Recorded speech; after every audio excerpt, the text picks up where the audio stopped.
But it's a milestone in space exploration and an inspiration for everyday people.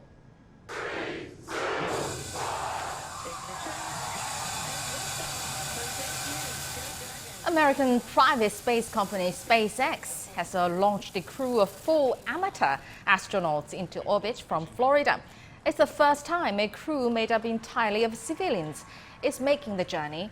And over the course of 3 days, they will journey around the Earth dozens of times before splashing down in the Atlantic. John Zarrella explains this history-making launch. 4 civilians. Not one of these 4 people on board has ever been to space. Not one is an astronaut. They're totally unaccompanied by any professional astronaut.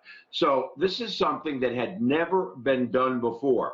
Fortunately, the spacecraft, the SpaceX Dragon vehicle, which they are in, is totally autonomous. Now, the flight was bought and paid for. We've heard about $200 million from SpaceX by a billionaire by the name of Jared Isaacman. Isaacman is on the flight, as well as 3 others, 2 people, Cyan Proctor, who is a poet and an educator, as well as Chris Sombrowski, who is a data engineer. Now, the 2 of them won their spots in basically what amounted to a worldwide lottery of sorts. And the 4th person, her name is Haley Arsenault. She works for St. Jude's Children's Hospital as a physician assistant.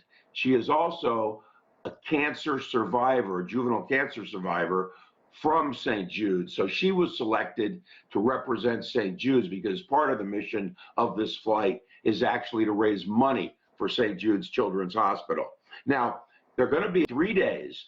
15 orbits of the Earth every day before they land, and they are going to be at 575 kilometers above the Earth. That's actually quite a bit higher than the space station actually flies. So they're up there a pretty good distance. They have a tremendous view too, because SpaceX installed what's called a cupola, which basically will give them a view to look out, and they can see from hemisphere to hemisphere and off into the universe. Now, 3 days in a cramped spacecraft, not much privacy.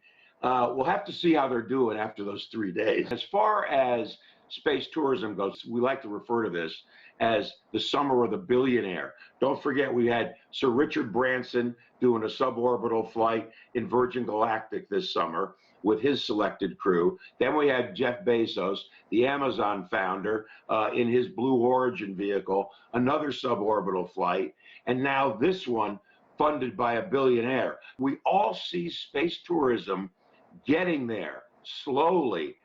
It still requires deep pockets to fly these things and to get a seat on these things. So until the price tag really comes down, we're looking at a couple $100,000 a seat minimum to fly with Jeff Bezos's vehicle or with Sir Richard Branson's. And in this case, we hear that it cost $200 million to buy this vehicle from SpaceX for this flight around the Earth.